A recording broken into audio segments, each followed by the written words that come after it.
Hello guys, welcome back to new video of MMI YouTube channel. तो आज हम देखने वाले हैं हीमोफिलस इन्फ्लुएंजा निमोनिया। तो चलिए शुरू करते हैं। तो आज हम टॉपिक का ओवरव्यू देख लेते हैं। Introduction, history, virulence factor, serotyping, clinical manifestation और epidemiology, lab diagnosis, treatment and prophylaxis. Introduction, history देख लीजिए थोड़ा।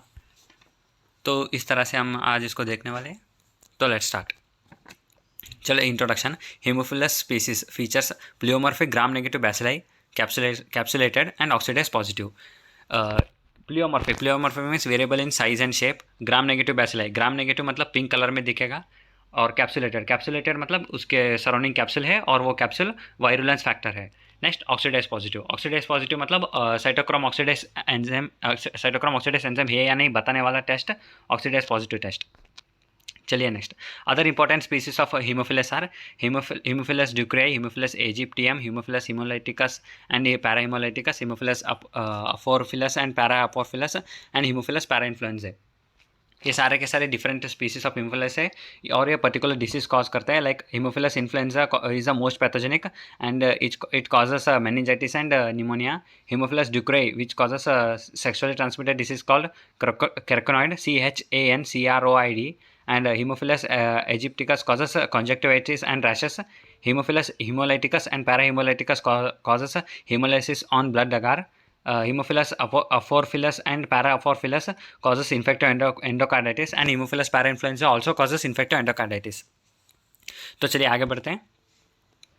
तो history and viral factors. History में Haemophilus influenzae are also known as Pfeiffer's bacillus क्योंकि पेफर्स साइंटिस्ट ने हीमोफिलस इन्फ्लुएंजा को discover किया था। तो वायरुलेंस फैक्टर कौन सा है? Capsular polysaccharide. जो वायरस के वायरुलेंस फैक्टर जो बैक्टीरिया के सराउंडिंग जो कैप्सूल है वो डिसीज कॉज करता है, इसलिए उसको वायरुलेंस फैक्टर कहते हैं। Other virulence factors are bacterial endotoxin, immunoglobulin A1 protease and outer membrane protein. मतलब जो बैक्टीरिया के आउटर कवरिंग में जो भी जो चीज़ें हैं वो डिजीज कॉज करते हैं, इसलिए उनको वायरुलेंस फैक्टर कहते हैं। चलिए आगे चलते हैं। Next, serotyping. Based upon the presence और absence of the capsule, the serotyping is done. Presence or absence of the capsule. Bacteria with capsule, they are classified into six serotype, that is A, B, C, D, E, F. And without the capsule are non-typable strains of Haemophilus influenzae. Next, clinical manifestation. Haemophilus influenza type B is the most virulent among all the types. A B C D E F मतलब जो टाइपेबल strain है उसमें Haemophilus influenzae type be most virulent, most invasive serotype है। HIV causes CNS infection, that is pyogenic meningitis and subdural infusion. And epiglottitis is cellulitis of epiglottis and supraepiglotticus, and it is a community acquired bacterial pneumonia. And parameningeal focus infection present in the sinuses and spread to the meninges. Sinuses में sinusitis cause करता है और otitis भी cause करता है, meninges में जाके meningitis भी cause करता है। तो ये हीमोफिलस इन्फ्लुएंजा टाइप भी ये सब चीज़ें कॉज करता है। तो next, non typeable Haemophilus influenzae. Non typeable मतलब जो सीरोटाइपिंग में नहीं कर सकते उनको नॉन टाइपेबल कहते हैं। वो कॉज करते हैं चाइल्डहुड ओटाइटिस मीडिया। बच्चों में ओटाइटिस मीडिया कॉज करता है, chronic obstructive pulmonary disease cause करता है, community acquired bacterial pneumonia in the adult cause करता है, puerperal sepsis and neonatal bacteraemia. Next, epidemiology. Haemophilus influenzae और ह्यूमंस में पाया जा सकता है और mode of transmission that is तो ड्रॉपलेट्स जो जिसको हुआ है वो दूसरों को ट्रांसमिट करता है। Next, age. Infects most common less than 5 years of age and more than 65 years of age. बच्चों में और बूढ़ों में कॉज करता है क्योंकि उनकी इम्यूनिटी लो रहते हैं। Risk factor asplenia, socio economic conditions and household contact. Incidence is reduce drastically due to the use of HIV vaccine. Haemophilus influenzae type B से वैक्सीन बनाया जा चुका है और उसको वायरल एंटीजेंस HIV में कैप्सूल में जो वायरल एंटीजेंस है that is PRP antigen, that is phosphoribosyl ribitol phosphate antigen, which is present on the capsule of HIV, Haemophilus influenza type B. Next, अब थोड़ा याद कीजिए मैंने अभी जो पढ़ाया, तो 30 seconds पॉज करके सोचिए और चलो शुरू करते हैं। Next, lab diagnosis. Specimen collection. Depending upon the site of infection, various specimens to be collected, such as CSF, blood, and sputums. Aspirates from the joint and middle ear and the sinuses. तो Haemophilus influenza CSF में जाके meningitis cause करता है। Blood हीमोफिलियस means blood loving, वो blood में भी पाया जाता है। स्प्यूटम और साइनोसिस में जाके साइनोसाइटिस कॉज करता है, तो साइनोसिस में भी फ्लूइड ले सकते हैं और हम स्प्यूटम सैंपल ले सकते हैं। Next, haemophilus influenzae is highly sensitive to low temperature. ये लो टेम्परेचर से बहुत ज़्यादा सेंसिटिव है, और अगर बहुत ज़्यादा कम टेम्परेचर में रखा गया है तो ये डीएक्टिवेट हो जाता है। सो यू शुड जो भी हम स्पूटम सैंपल कलेक्ट करते हैं हमको रेफ्रिजरेट नहीं करना है। अगर रेफ्रिजरेट करते हैं तो वो स्पूटम बर्बाद हो जाता है। Specimen should be transported to the lab without any delay and processed immediately. Next, direct detection microscopy. अब डिटेक्शन क्या होता है? Microscopy that is gram staining. In meningitis, gram stained smear of CSF shows pleomorphic gram negative coccobacilli. gram negative मतलब pink colour में दिखाई देता है, pleomorphic मतलब different sizes and different shapes में दिखाई देता है, और सैंपल यहाँ पे CSF लिया गया है। Next, immunofluorescence and capsule detections. Immunofluorescence को कूलिंग रिएक्शंस भी कहते हैं। Here the capsule swelling is observed, CSF drop along with type B antiserum plus methylene blue. Methylene blue से यूज किया था, added and observed under microscope. Immunofluorescence. Next, antigen detection. Here type B capsular antigen can be detected in CSF and urine and other fluids of the human body. Type B capsular antigen. Type B capsular antigen कौन सा है? PRP, phosphoribosyl ribitol phosphate antigen. And latex agglutinant test, ELISA and direct immunofluorescence test, ये भी use किया जा सकता है। Next, cultural detection. Haemophilus influenzae is highly fastidious. Haemophilus influenzae के ग्रोथ होने के लिए 2 फैक्टर्स चाहिए, that is factor 5 and factor 10। Factor 5 is NAD and factor 10 is हेमिन। Next, factor 10 freely present in the blood. Haemophilus blood में factor 10 easily available रहता है, और factor 5 RBC के अंदर रहता है, इसलिए स्टेफिलोकोकस ऑरियस यूज़ किया जा सकता है। Next, no growth of a basal media. No growth in the basal media, nutrient agar water lacks factor, basal media में वाटर लैक्स फैक्टर 5 और फैक्टर 10 नहीं रहता है, इसलिए वो नॉर्मल बेसल मीडिया में ग्रोथ नहीं करता है। एंड ब्लड अगर में scanty growth in the blood agar. Factor 10 is easily available but factor 5 is inside the RBC, so minutely available, so little growth दिखाई देता है।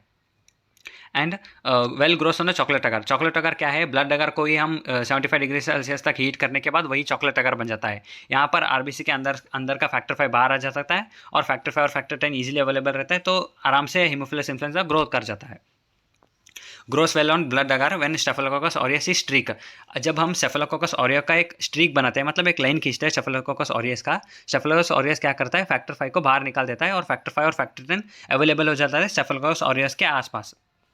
और यहाँ पे सैटेलाइटिज्म शो करता है। सैटेलाइटिज्म एक इंपॉर्टेंट क्वेश्चन है, तो हम उसको देखते हैं। Satellitism, there is HIV is grown on blood agar, factor 5 is provided as here Staphylococcus aureus is present, Staphylococcus aureus is streak across the blood agar. तो अब देखते हो, तो larger colonies adjacent to the Staphylococcus aureus, the size decreases of the colonies as we move away from the Staphylococcus aureus streak line. This is known as satellitism.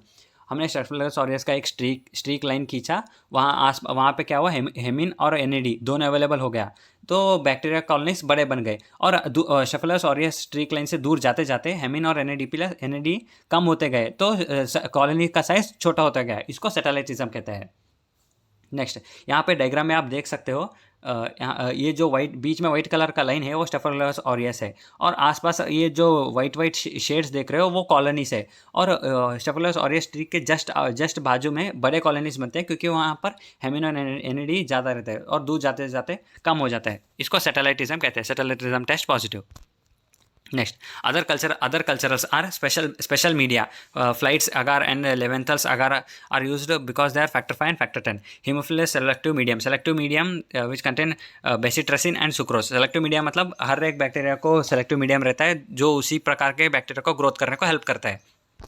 Next, biochemical test, catalase positive and oxidase positive. Catalase positive मतलब catalase enzyme है कि नहीं। Catalase enzyme क्या करता है? H2O2 को H2O और O2 में कन्वर्ट करता है। कैटालेस एंजाइम पॉजिटिव है मतलब कैटालेस एंजाइम है। ऑक्सीडेस पॉजिटिव मतलब साइटोक्रोम ऑक्सीडेस एंजाइम है कि नहीं वो दिखाता है। This test are done for 10 to 5 requirements. The requirement factor is explored use for specification and isolation.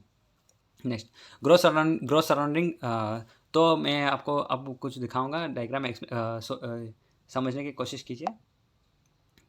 तो आप देख सकते हो, यहाँ पे कल्चरल मीडिया ले लो सर्कल में। यहाँ पे एक जगह पर फैक्टर 10 ले लो, एक जगह पर फैक्टर 5 ले लो, और दूसरी जगह पर फैक्टर 5 और फैक्टर 10 तीनों ले लो। दोनों ले लो और तीनों को एक ही इसमें ले लो और बहुत सारे बैक्टीरिया जो बैक्टीरिया से उसको डाल दो।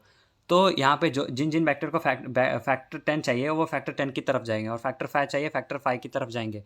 जिनको दोनों चाहिए वो यहाँ पे आ जाएंगे। और फैक्टर 10 और फैक्टर 10 और 5 दोनों के बीच में जो 10 चाहिए उनको वो मिलेंगे, और 5 और इसके बीच में दोनों 5 चाहिए वो मिलेंगे। तो different different bacteria are found on, जिन जिनको जो जो चाहिए वो उन्हीं के पास जाके रह जाता है। तो यही दिखाना था। तो अब यही एक्सप्लेनेशन भी वही दिखाया गया है, तो आप इजीली समझ जाओगे। The growth surrounding factor 10 and factor 10 5 disc producers species which are factor 10 and जिनको फैक्टर 10 और फैक्टर 10 चाहिए और फैक्टर 5 नहीं चाहिए, और एक्स और एक्सवी के बीच में वो पाए जाते हैं, दैट है Haemophilus ducreyi and Haemophilus aphrophilus. Next surrounding factor 10 and factor 10 and 5 और 10 और 5 के इन दोनों के बीच में जो फैक्टर 5 चाहते हैं वो पाया जाता है, वो Haemophilus para influenzae and Haemophilus para haemolyticus.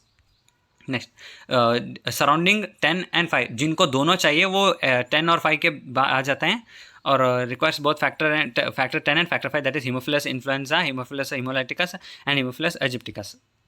Next typing methods में सीरो टाइपिंग और बायो टाइपिंग है। मोलिकुलर मेथड में multiplex PCR and BioFire FilmArray method. Next antimicrobial susceptibility test performed by disc diffusion method and automated MIC detection method. MIC minimum क्या था यार, तो MIC मतलब minimum inhibitory concentration detection method. तो चलिए treatment की तरफ चलते हैं। ट्रीटमेंट में for invasive infection of Haemophilus influenzae drug of choice कौन सा है? सिफेलोस्पोरिन से, that is ceftriaxone and cefotaxime drug of choice है। Next prophylaxis action taken to prevent this disease is Haemophilus influenzae serotype B conjugate vaccine. मतलब Haemophilus HIV में HIV bacteria जो है उसके कैप्सूल में से एंटीजन निकल गया। वो एंटीजन कौन सा है? PRP एंटीजन, फॉस्फोराइबोसिल रिबिटॉल फॉस्फेट एंटीजन को निकाल के वैक्सीन बनाया गया है। और वैन वैक्सीन को बच्चों में दिया जाता है, बच्चों में वो along with DPT and hepatitis B, इसको पेंटावेलेंट वैक्सीन कहता है। Haemophilus influenzae type B and DPT, that is diphtheria, pertussis and tetanus along with hepatitis B, this is pentavalent vaccine given at 6th, 10th and 14th week after the birth. Next, administration, that is intramuscular route, that is anterolateral part of the thigh. Protection, it is protection of 95% of the infant and protected after receiving 2 to 3 doses of the vaccine. Next, chemoprophylaxis में oral rifampin is the drug of choice. Household contracts and healthcare workers में दिया जाता है। तो यहाँ पे video and होने का है, तो मैं कुछ इंपॉर्टेंट पॉइंट्स बता देता हूँ जो आपको याद रखने के लिए हेल्प होता है। Haemophilus influenza pneumonia, it is a community acquired pneumonia, gram negative, oxidase positive, catalase positive, capsulated and pleomorphic, different shape and size में अवेलेबल है एंड नॉन मोटाइल है। नॉन मोटाइल कहाँ से पता चला? हैंगिंग ड्रॉप मेथड से पता चला है। उसको फैक्टर 5 और फैक्टर 10 चाहिए और वो ब्लड लविंग है। और क्या इंपॉर्टेंट है, और वो सैटेलाइटिज्म शो करता है, मतलब स्टेफिलोकोकस ऑरियस से वो जो मिला है ना, वो बड़े कॉलोनी से छोटे छोटे कॉलोनीज बनता है, वहाँ से पता था। ऑटोमेटेड सिस्टम्स कौन से है? MALDI TOF, MALDI and TOF method and Vitek method are the automated system. Automated gram negative pink colour में दिखता है, ग्राम पॉजिटिव वायलेट और पर्पल में दिखाई देता है। और ड्रग ट्रीटमेंट के लिए सेफेलोस्पोरिन से drug of choice, that is ceftriaxone and cefotaxime. Alternatively इसके अलावा भी हम एम्पिसिलिन प्लस और क्लोरामफेनिकॉल भी यूज़ कर सकते हैं। और non typeable Haemophilus influenzae resistance to beta lactams, therefore quinolones and macrolides are used. Quinolones levofloxacin और माइक्रोलाइट्स में अजिथ्रोमाइसिन में यूज़ किया जाता है।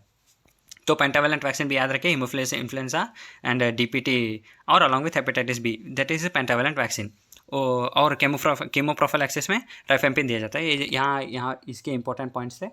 तो थैंक यू एवरीवन, वीडियो को लाइक शेयर और सब्सक्राइब कर देना। Thank you. जय हिंद, जय भारत।